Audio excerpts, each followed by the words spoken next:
The echo of her knock still lingered in my chest as I stood frozen in place, barefoot on cold hardwood, heart thudding louder than I'd like to admit. I could see her silhouette through the frosted glass, slim, elegant, still. No motion, no urgency, just waiting. But before I get to that moment, I should start with the night before. It was supposed to be just a visit, a quick catch-up with my old college buddy, Josh, who'd recently moved back home for a bit after a breakup. I hadn't seen him in months, and when he mentioned his mom would be around, I hadn't thought much of it. I remembered her vaguely charming, confident, a little intimidating. I didn't expect her to be, well, her. Vivian. She answered the door when I arrived. A glass of red wine in one hand, her reading glasses slipping slightly down the bridge of her nose. "You're taller," she said, not bothering to hide her smile. "Or maybe I'm just shorter." She laughed softly, the kind of laugh that sticks with you, not loud, not forced, just real. I smiled back. Probably both. Dinner was relaxed. We talked like old friends even though we barely were. Josh was still the same, making jokes and dominating the conversation, but every now and then, I'd glance across the table and catch her looking at me, just for a second too long. Not obvious. Not inappropriate. But it was there. After Josh went to bed, I stayed up in the living room. I couldn't sleep, not in a new house, not with that electric undercurrent buzzing just beneath the surface of my skin. I poured myself a small drink and sat by the window, watching the wind tease the leaves under the street lamp. And then quiet footsteps behind me, bare feet on tile. "I couldn't sleep either," she said. She wore a navy silk robe, loosely tied. Her hair was up, but a few strands had escaped and framed her face. She looked less like a friend's mom and more like someone caught in a memory she hadn't told anyone about in years. We sat in silence for a while, sipping slowly, both pretending not to notice the tension. She asked me about school, life, what I was writing lately. I asked her about the garden, her work, if she was happy here. At one point, our fingers brushed as she reached for my glass by mistake. Just a brush, but it stopped time. She pulled her hand back, eyes wide for half a breath too long. "We shouldn't," she whispered, more to herself than to me.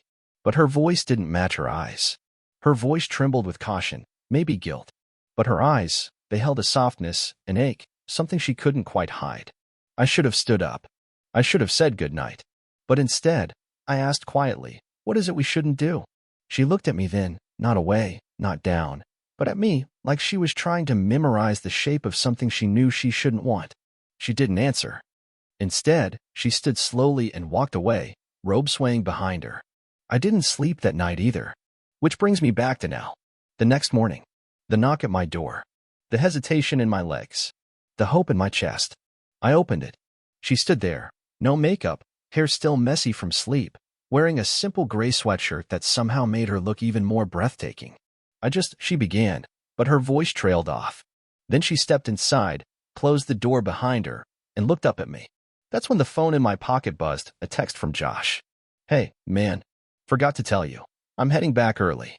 Be home in an hour." And just like that, everything changed. The air felt heavier than before, thick with everything unspoken. She didn't step too far inside, just enough for the door to shut behind her, soft and final. For a second, all I could do was stare at her. The simplicity of how she looked made it worse. Barefaced, real, vulnerable. It stripped away whatever boundary I thought had existed between us. "I woke up thinking I imagined last night," she said, her voice low. "But I didn't, did I?" "No," I replied. "You didn't."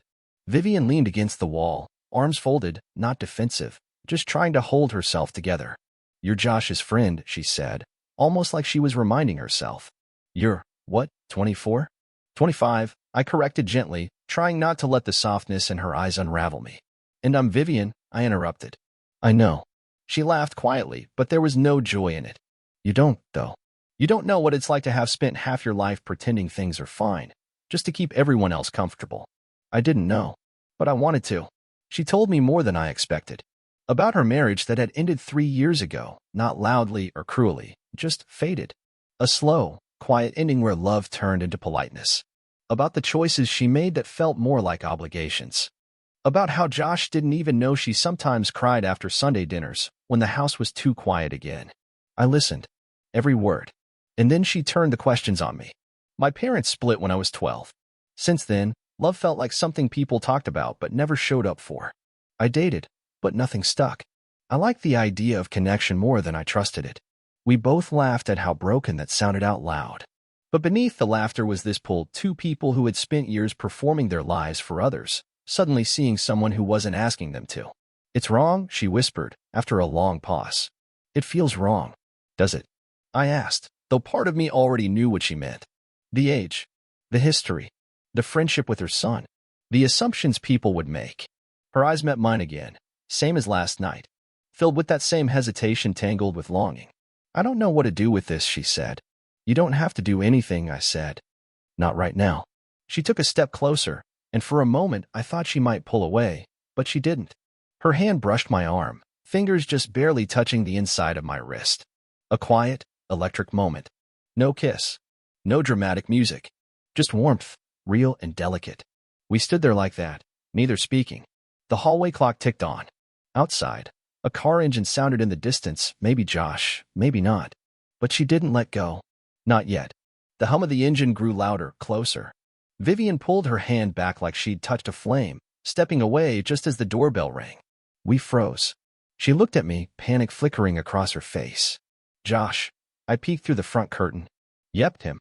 Hoodie, duffel bag slung over one shoulder, walking toward the door with a half-eaten breakfast sandwich in his hand like it was any normal morning. It wasn't. Vivian whispered, "I can't be seen here, like this." I nodded, adrenaline pounding through me. Back hallway, bathroom, first door on the left. She disappeared like smoke. I took a breath, opened the door, and forced a grin. "Dude."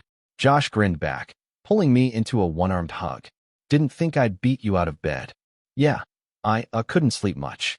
Just got up. He dumped his bag on the couch, kicked off his shoes. "Place still smells like Mom's candles, huh? She's addicted to those stupid eucalyptus things." I laughed weakly. "Yeah, noticed that." From the hallway, I could hear it. Barely. A creak, maybe. Vivian, waiting in that bathroom just beyond the living room wall, holding her breath, no doubt. "Hey," Josh said suddenly. "Is my mom still here?" The question hit like a punch. I kept my voice level. "She was earlier. Not sure if she went out. I was half asleep." He nodded, distracted. "No biggie. Just left my charger in her room." He started toward the hallway. "Wait." I said, too fast, too sharp. He turned. Bathroom's kind of broken, man." "Sticks." He raised an eyebrow. "It's been like 3 weeks, dude. You'll gotta fix that." I shrugged, hard in my throat. "Just saying." He stared at me for a second, then shrugged it off, pulling out his phone. "Whatever. I'll text her." My stomach twisted as I watched his thumbs fly over the screen. He threw himself down on the couch and turned on the TV, completely unaware. I sat beside him, but my eyes kept drifting to the hallway. 10 feet away, she was still hidden, silent, trapped. Seconds ticked. Then, buzz. His phone lit up. He checked it. "She's at the store," he mumbled. "Cool." I exhaled. We sat in silence, the tension buzzing beneath my skin like static. 10 minutes later, he went upstairs to shower. The second the water turned on, the bathroom door creaked open. Vivian stepped out, eyes wide, cheeks flushed. We didn't speak. We couldn't. But as she passed me, her hand brushed my back, again, that tiny, lingering touch, like she didn't want to let go. Then she whispered, "This has to stop." But even as she said it, her eyes said something else entirely. And I hated how much I wanted to believe them instead. That night, I couldn't sleep. I lay there, staring at the ceiling, the quiet roar of my thoughts louder than any noise outside. I replayed the day over and over, Vivian slipping into the hallway, Josh flopping onto the couch, her voice in my ear. This has to stop. But it wasn't stopping. Not for me. Not when everything about her was burned into my skin now. And then, midnight. A soft knock. Not the front door this time. My bedroom. I sat up. She stood in the doorway, wearing a long gray cardigan over a tank top, arms folded tight, eyes wild like she'd wrestled herself all the way down the hall and lost. "We need to talk," she said. I nodded, but I didn't move. She came in and closed the door behind her. Slowly, carefully, like she already regretted it. "I tried to stay away," she said, voice low, trembling with something. "Fear? Want? Both?" "I know." She started pacing. "I thought maybe it was just the rush. The risk. Maybe I was imagining what I saw in your eyes. You weren't." She stopped, turned. "Then what the hell are we doing?" I stood now, too. "I don't know. I just know I can't stop thinking about you." even when I know I should. That's the problem. Her voice cracked, and suddenly the room felt too small for all the things we'd been holding in. You make me feel something I buried years ago, and I don't know what to do with it. Then don't bury it, I said. Not this time. She looked at me then, really looked, and something inside her broke open. She moved toward me fast, but then stopped just a few inches away. I hate how easy it would be, she whispered. To what? I asked. To fall into this. To fall into you. Silence. Then, I'm scared. So am I. Our breaths mingled. That close. And then, footsteps. Upstairs. Josh. She stepped back like I'd struck her. No. No, I can't. Her hands trembled. He's my son. I know. Her eyes filled, not with tears, but with panic. Regret. Longing. All at once. I need to go, she said. I shouldn't have come here. I reached for her hand. Then tell me to let you go. She didn't move. Tell me to forget this ever happened. That I'm just your son's friend, and nothing more. Still nothing. The doorknob behind her turned slightly, just once. Then silence. She looked at me like we were seconds away from losing something we'd never even had. Say it, I whispered. But she didn't. Instead, her hand slid up my chest, fingers barely touching my collarbone. Her lips parted. Her breath caught. And just as I leaned forward, the bedroom door opened. The door creaked open. Josh stood there, one earbud dangling from his neck, brows furrowed. Hey, sorry, did I leave my charger in here? Vivian froze. Her hand was still on my chest. We weren't touching anymore, not really, but the air around us was still charged. Thick. Obvious. Josh didn't notice it at first. Then he did. His eyes darted to her face. Then mine. Then the space between us. Silence. Vivian stepped back fast, nearly stumbling. I was just checking the thermostat, she stammered. It's cold in the hallway. Josh blinked. You came in here to check the heat? No one moved. The moment stretched until it nearly broke. Vivian forced a smile. Never mind. I'll go. Her voice was shaking, and she didn't even try to hide it. She walked past him quickly. He watched her go, jaw clenched. Then turned back to me. You want to tell me what that was? My throat went dry. It's not what you think. He laughed short, bitter. I haven't said what I think yet. Josh stepped inside and shut the door behind him. You know, he said, voice quiet now. I thought you were different. I told her that, actually. When she said you were staying over, I told her she didn't need to worry. That you weren't like other guys. I swallowed hard. Nothing happened. But something almost did. He looked at me with something I hadn't seen before, disgust. Betrayal. Do you have any idea what kind of position you're putting her in? What you're putting me in? I didn't plan this. But you let it happen. He was right. That was the worst part. I didn't chase this, but when it showed up at my door, I didn't run either. Josh shook his head and backed up toward the hallway. You should leave in the morning. The door clicked behind him. I stood there, heart pounding, guilt crashing into my ribs like waves. The silence was louder than any argument. But it wasn't over. Minutes later, I heard a door slam upstairs. Then footsteps. Vivian came down with her keys in hand, tears in her eyes. He knows, I said. She nodded. I heard him. Vivian. No, she wiped her face. I have to go. I messed up. You were right. We should have stopped this before it started. You don't have to run. I'm not running, she said. I'm ending it. Before it ruins everything. And then, quietly, he's all I have left. That cut deeper than I expected. Before I could say anything else, she was out the door. Gone. And I stood there, too stunned to chase after her. Too angry to blame her. Too broken to fix it. Until my phone buzzed. A single message from her. If you ever cared about me, forget this ever happened. And just like that, what felt electric, impossible, and real was suddenly over. Or so I thought. The message stayed on my screen for hours. If you ever cared about me, forget this ever happened. I read it again. And again. Like the repetition would dull the blade of it. It didn't. I didn't reply.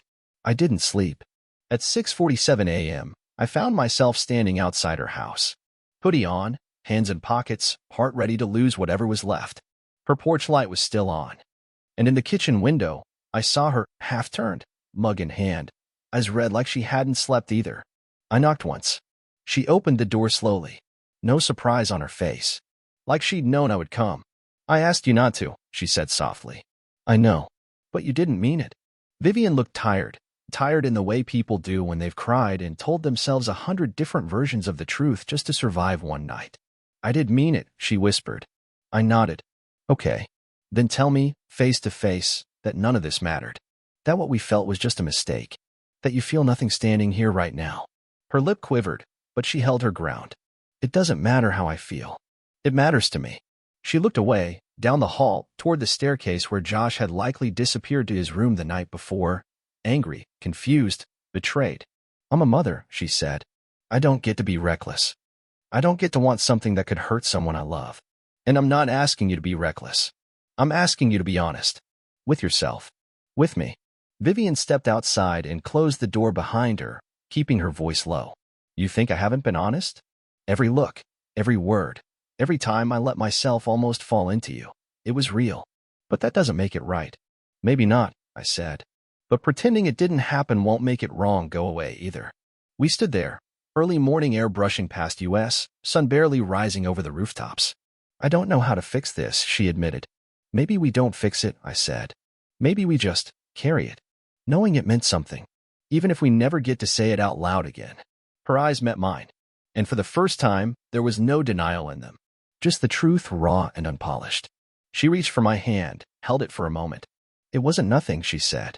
You weren't nothing. My throat tightened. Then she let go. And just like that, it wasn't a goodbye. Not really, but it was the end of something. As I walked away from her porch, I knew we wouldn't go back. But I also knew we'd never forget. Whatever it was, whatever it almost became, it was real. And sometimes, that has to be enough. 3 months. That's how long it's been since I stood on Vivian's porch with my heart in my hands. Since then, life has gone on like it always does. Josh moved into his new apartment across town. I helped him unpack boxes like none of it ever happened, like there wasn't an invisible thread between his mother and me that had been quietly snipped. We didn't talk about that night. We both knew it lived somewhere between us, but neither of us dared touch it. Vivian and I haven't spoken since. Not in words. But sometimes, when I'm driving and I pass her neighborhood, I glance over, just for a second. I don't expect to see her, but sometimes I do. In her garden. On the porch. Just living. And it stings. But in a quiet, familiar way now. Not like it used to. I think we both knew we weren't built to last. We were a storm in borrowed time, beautiful, reckless, and bound to end. Still, I don't regret it. Because for a while, she reminded me what it meant to feel. Not just want or need, but to be seen. To look someone in the eye and know they understood every word you weren't saying. That changes you. A few weeks ago, I ran into her at the farmer's market. I didn't expect it. She was picking out peaches. I was buying honey for a girl I just started seeing. Vivian saw me. I saw her.